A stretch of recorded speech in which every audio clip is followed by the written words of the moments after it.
B. Collins. Peter B. Collins, news and comment. It's Monday, June 25th, 2018. Michelle Obama instructed Democrats at the convention last time that when they go low, meaning the right-wing haters, that we, presumably the enlightened American left, should take the high road. And this comes into sharp relief as many Trumpers are facing intolerant expressions when they go out to dine. From Americans who are outraged at the lies, the hate, the division, the racism, and the defense of the indefensible by people like Sarah Huckabee Sanders, Kirstjen Nielsen, Secretary of Homeland Security, and that Bondi gal in Florida who got 25 grand out of the Trump Foundation, and that's illegal, and she was heckled and left a movie theater over the weekend. And part of me, the idealist, says, you know, we really should take the high road. Unfortunately, the direction that Trump is taking this country, if we take the high road, we're not going to arrive at the same destination. Now, I do believe we have to pick our battles, and I also believe that there is blowback, that Trump's loyalists dig in even deeper, no matter how rational the criticisms are, no matter how justified the expression of outrage might be. So it's a real conundrum, I freely admit it. But I support Maxine Waters, the African-American congresswoman from South Central Los Angeles, a woman I've known for more than 20 years, a woman who I respect and who is not low IQ. That's how Trump tweets about her. Today it was extremely low IQ, Maxine Waters, and that is clearly a racist attack. He doesn't address the IQ of any white elected officials of either party. This is special for Maxine.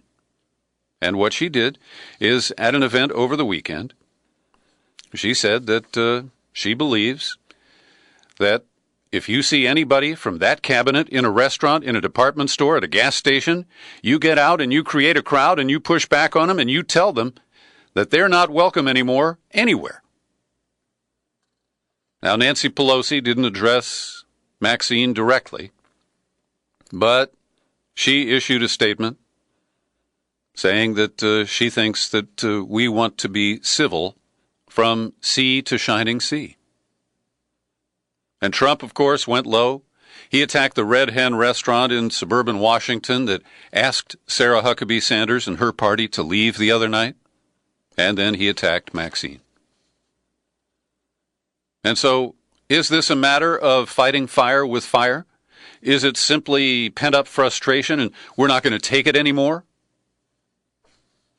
Well, it's a combination of all of those. And we're seeing people on both sides call for civility. But those who have been uncivil, those who said the political correctness is just it's a hamper on my free speech and it ruins my ability to express hateful feelings. Well, they are so sensitive when the proverbial shoe is on the other proverbial damn foot. And so giving them a taste of their own intolerance, gosh, it's hard not to cheer it on. But here's the tweet from Trump attacking Waters. Congresswoman Maxine Waters, an extraordinarily low IQ person, has become, together with Nancy Pelosi, the face of the Democrat Party. She has just called for harm to supporters of which there are many, of the Make America Great Again movement. Now, she didn't call for any harm.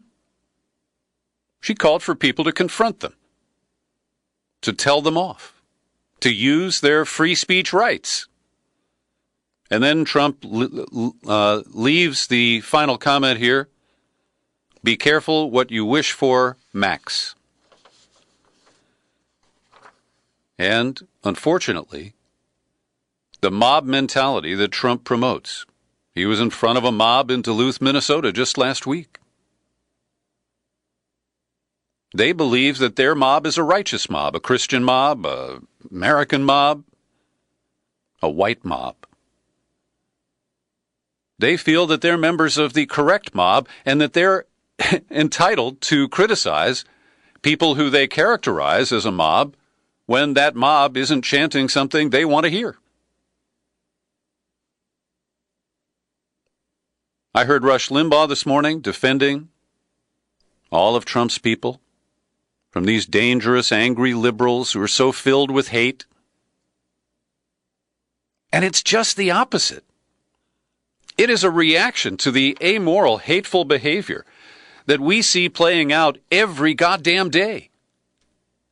And Trump tweeted yesterday, and he's at it again today, that he simply wants to suspend the Constitution when it comes to locking down our border and lifting the drawbridge here at Fortress America. Now, this is not based on any legal theory, but, of course, Twitter doesn't require anything. He wrote, when somebody comes in, we must immediately, with no judges or court cases, bring them back where they came. Now, first of all, the construction of this is just so weak. It wouldn't get a B in elementary school. Now, what he's talking about is trying to keep people from crossing the border in the first place. That way, he doesn't have to worry about whether they have a legitimate asylum claim or not. It's just they're brown people, they're not Americans, they're not allowed in, end of the story. Then he says, with no judges or court cases, we have to bring them back from where they came. Now, this, of course, requires suspension of the Fifth Amendment and the 14th Amendment. And legal scholar Lawrence Tribe at Harvard told the New York Times the due process requirements of the Fifth and 14th Amendments apply to all persons, including those in the U.S. unlawfully. Trump is making the tyrannical claim that he has the right to serve as prosecutor, judge, and jury with respect to all those who enter our country. That is a breathtaking assertion of unbounded power, power without any plausible limit. And I hope that this will further separate some Republicans from Trump, who recognize that they took an oath to uphold the Constitution, not to defend the leader of their political party or the guy who helped them ram through the tax cuts. So Trump was at it again today, arguing that people trying to cross the border should be summarily deported without trial or an appearance before a judge. The tweet today, if this is done, illegal immigration will be stopped in its tracks and at a very little, by comparison, cost. This is the only real answer, and we must continue to build the wall. Now, his despotic dreams aside, this is as un-American as the separation of children was last week. And it's fantastical as in the extreme, like the executive order that Trump signed that really didn't change the zero-tolerance policy. It just broke a different law, or the Flores consent decree, in an effort to house parents with their children as they are locked up beyond the limits of the Flores decree. And yesterday, a 15-year-old boy was reported to have walked away Saturday from the detention center at the former Walmart in Brownsville, Texas. Now, Casa Padre, which is complete with the Donald Trump mural as you walk in, it's operated by a nonprofit called Southwest Key Programs, and they confirmed that he did walk away, a 15-year-old boy from El Salvador, I believe. And the spokesman for Southwest Key said that less than 1% of all the children who have come through their centers have left. But it does point out, number one, that apparently that this is not a complete lockdown facility. People are permitted to walk away. Now, they say they call the cops, but that the operators don't have law enforcement authority. And so when somebody tries to walk off, they can't actually stop them. I didn't know that, and it does make a bit of a difference about the characterization of these centers that are housing young people who are being detained by our government. And on Friday, I mentioned that you can't call it a silver lining, but this whole contrived controversy has drawn long overdue attention to the barbaric conditions that we have in our immigration lockup facilities. And to its credit, Vice News is continuing to dig. They went deeper on the Shenandoah Valley Juvenile Center, located in Virginia, and the case of a guy we talked a little bit about last week. He uses the initials JZ. He's not a rapper. He's a 17-year-old immigrant from El Salvador who had been going to school on Long Island when he was picked up, spent about a month in a local jail before, without informing him, they shipped him to Shenandoah. And when he walked up to the place, he said, wow, this is a jail. What am I doing here? I'm not a criminal. Well, it turns out that he and 35 other people were part of an ICE sweep where they were suspected of being connected to the MS-13 street gang. And so they were picked up and they were shipped to facilities all across the country, some of them even here in California, in Yolo County, north of Sacramento. And under Trump, the Office of Refugee Resettlement, whose original mission was humanitarian to help refugees get settled, it's become more of a jailer. It's not set up that way. It's a Health and Human Services agency, says Bob Kerrey, who ran it under Obama. And under Trump, immigrant children are being held for longer periods of time. Last October, an agency spokesperson said the average length of detention was 38 days. The Flores decree says no more than 20. By June, that number was up to 49, and now it is averaging 56. And of those 35 children I mentioned, 30 of the cases were dismissed because judges ruled there was no cause for them to be detained. But they are dreamers. These are people, under the age of adulthood who entered the country without papers. And this is just another tragedy that happens daily in our immigration lockups. And another report from Vice is based on a leak that was facilitated by a group called Unicorn Riot, a leak of a manual for undercover agents of ICE and the Customs and Border Patrol. And it shows that they're given broad discretion to carry out searches without a warrant, to participate in illegal activity like human trafficking, or even transporting drugs as long as they're not bringing them into the United States. ICE officers are given general authority to engage in a wide range of otherwise illegal activity, including, as I mentioned, human trafficking, transporting drugs outside the U.S., and spying, even if it is a crime under local or state law.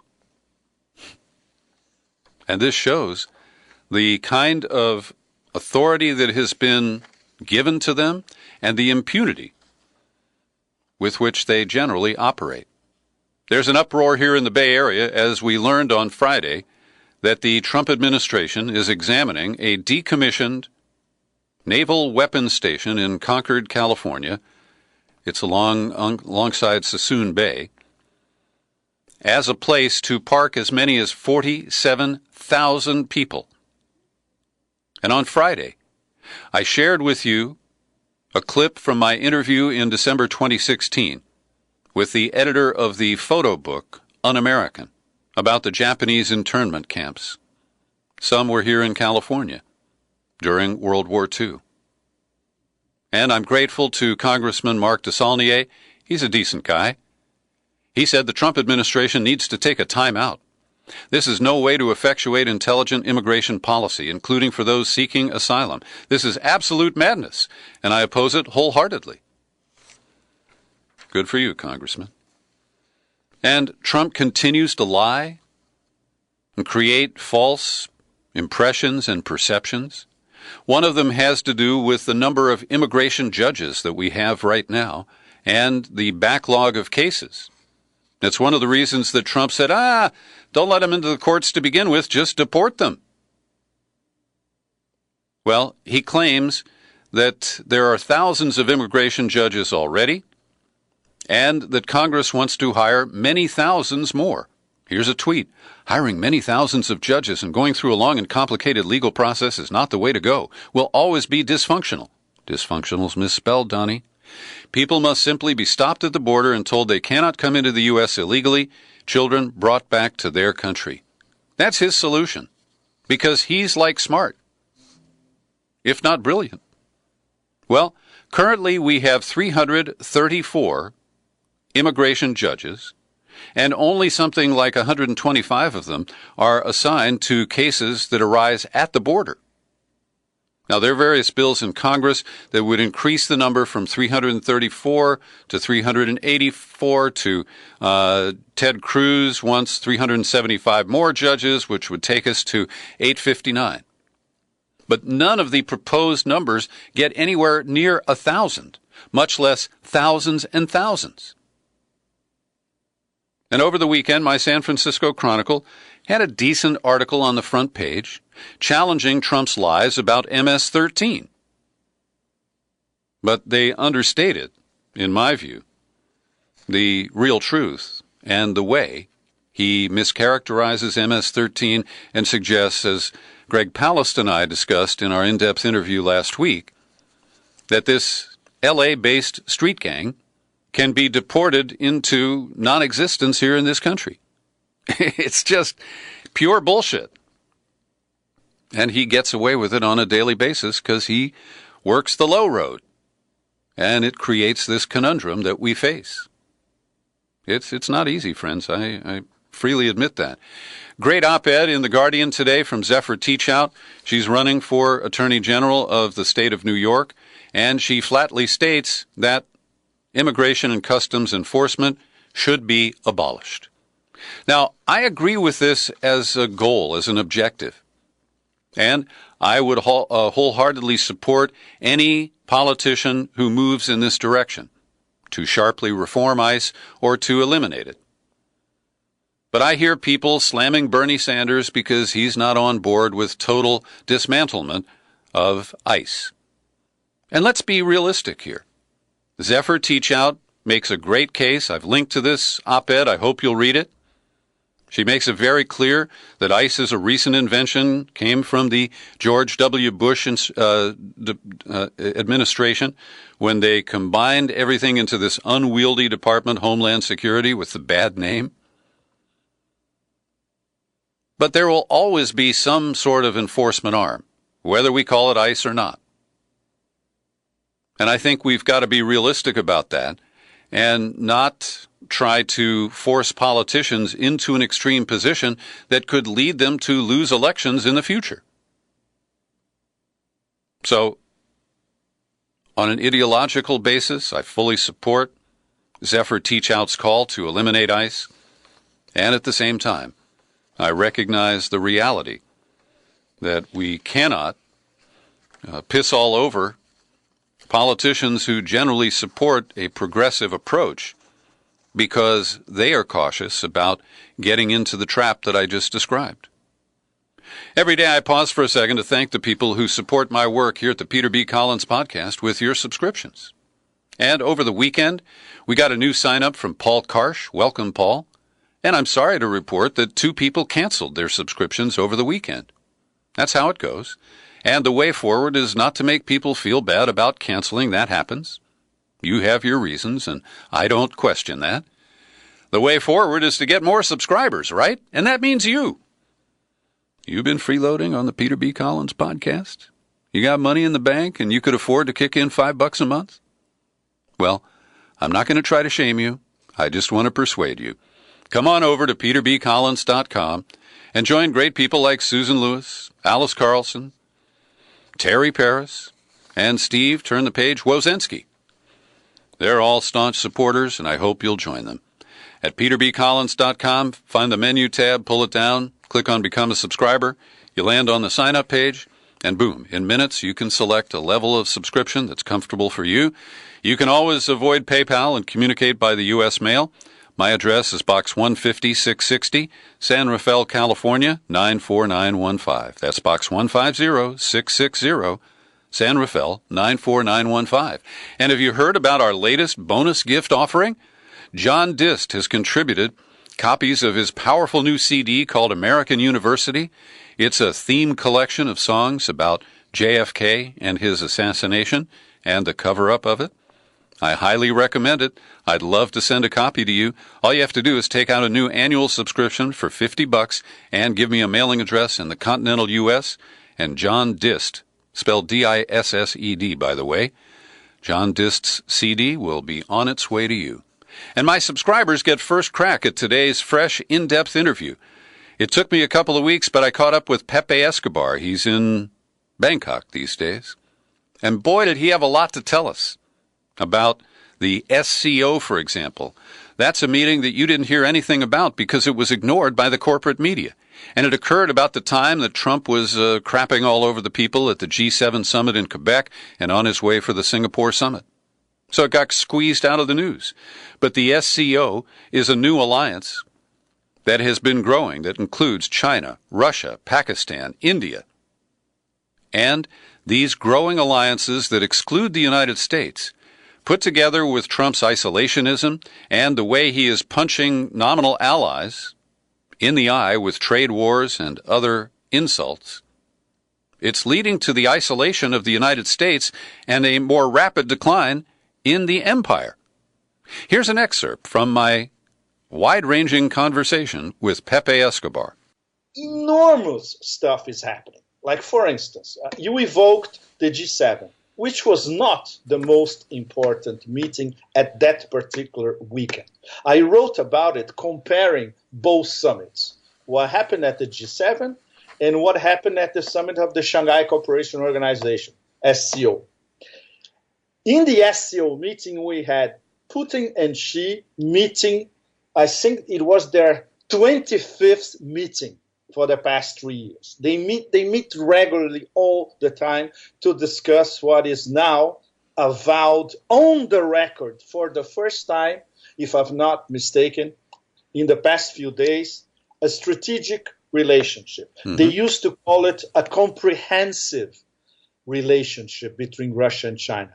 And now Xi and Putin are on the record saying, after their last meeting, 10 days ago or so, that it's a strategic partnership.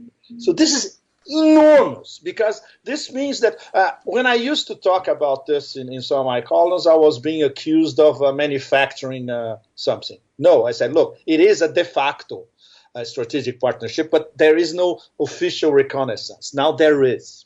Check out the full interview with Brazilian native and globe-trotting journalist Pepe Escobar. It's available for my subscribers today at peterbcollins.com, iTunes, TuneIn, Stitcher, and Spreaker. One of the things I talked about with Pepe towards the end of the interview is yesterday's re-election of Recep Tayyip Erdogan as the supreme leader of Turkey. He got elected under new constitutional rules that give him even more power. I believe it's a 10-year term, and he is going to certainly crack down further on his opponents.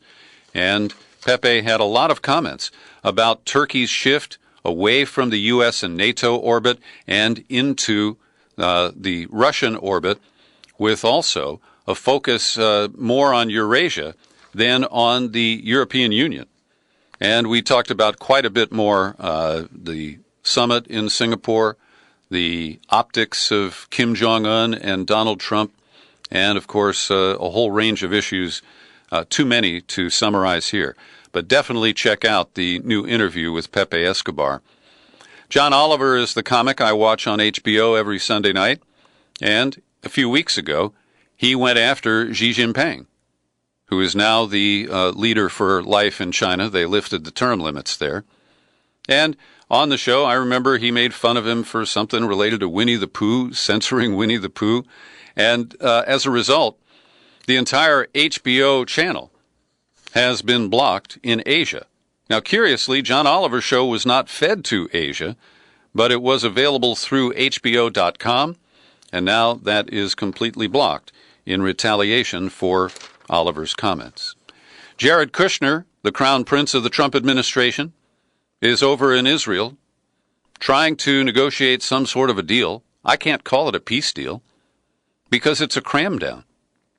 Now, Jared Kushner is lecturing the Palestinians, and in particular the Fatah leadership of Abbas, saying you better come to the table because we're going to have a deal with or without you. Now, Abbas and the Fatah movement have rejected talks with Kushner because he is hopelessly biased, a longtime supporter of specific settlement communities, and when you put him together with David Goldblatt, the president's Greenblatt, the former bankruptcy attorney for Trump, who is also a diehard supporter of the illegal Jewish settlements on Palestinian land, well, I support the Palestinian position. And Kushner should know there will be no deal without buy-in from Palestinians. Our spineless conservative majority on the U.S. Supreme Court has dodged more cow pies. These are cow pies that have gerrymandering written all over them. And I use cow pies because the lead case here comes from Texas, where we know that they have seriously gerrymandered the congressional districts and the districts for the state legislature. But Sam Alito, writing for the majority, said that the Texas trial court had committed a fundamental legal order. It's pretty convoluted. I'll spare you the details. But the bottom line is that the majority on the Supreme Court does not want to admit that politically based gerrymandering deprives people of their right to vote and their right to be represented. And it allows political parties to draw the lines so that your elected officials get to choose their voters instead of the reverse. Now, the Supreme Court did rule that one House district, a state House district in Tarrant County, Texas, was an impermissible racial gerrymander. But they said everything else is okay, just keep moving along here. It's good for Republicans, so we're not going to mess with it. And Sonia Sotomayor, writing for the minority, said the majority had gone badly astray. The court today goes out of its way to permit the state of Texas to use maps that the three-judge district court unanimously found were adopted for the purpose of preserving the racial discrimination that tainted the previous maps. This disregard of both precedent and fact comes at serious cost to our democracy. It means that after years of litigation and undeniable proof of an intentional discrimination, minority voters in Texas, despite constituting a majority of the population within the state, will continue to be underrepresented in the political process. Yes, the white rednecks maintain control from their minority status in the overall population. And they dodged the opportunity to review the North Carolina case. North Carolina is the laboratory for Republican voter suppression. The case was an appeal from a decision in January by a three-judge panel. The ruling found that Republican legislators there had violated the Constitution by drawing the districts to hurt the electoral chances of Democrats. There is even a quote from the Republican who drew the map. I think electing Republicans is better than electing Democrats, so I drew the map to help foster what I think is better for the country. But the court refused to take up the case. You can think your own thoughts there. And in another spineless and incoherent rejection of a case, they tossed back to lower courts a Washington state florist who refused to provide a floral arrangement for a longtime customer when he told him the flowers were for his wedding to another man. And the justices said it should be reconsidered in the light of its earlier decision about the Colorado baker.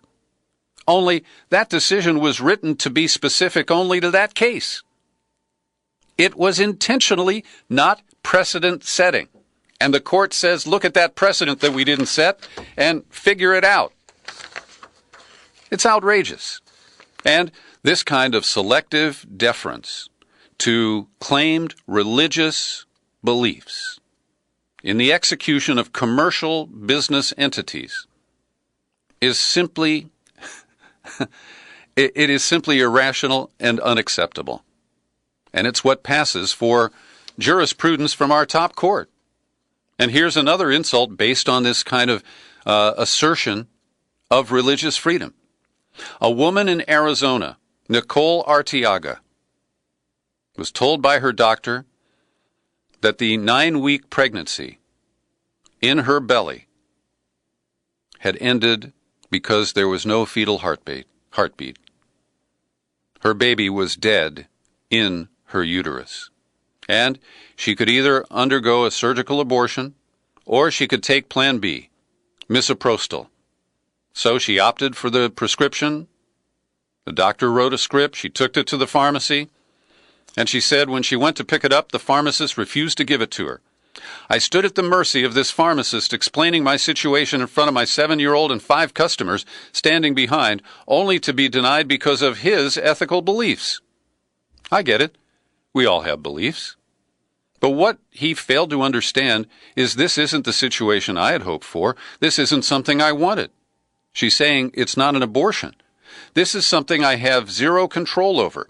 He has no idea what it's like to want nothing more than to carry a child to full term and to be unable to do so. And Arizona is one of 5 or 6 states that have embedded this allowance of a pharmacist to decline to fill a prescription. But he didn't comport with Walgreens' policy, which they say allows pharmacists to step away from filling a prescription for which they have a moral objection. At the same time, they are required to refer the prescription to another pharmacist or manager on duty to meet the patient's needs in a timely manner. But the religious bigot there chose to pocket that, to ignore it. I imagine God gave the instruction. Analysts of the financial markets are warning that there is a signal that we may be headed into recession. And it has to do with what is called the yield curve.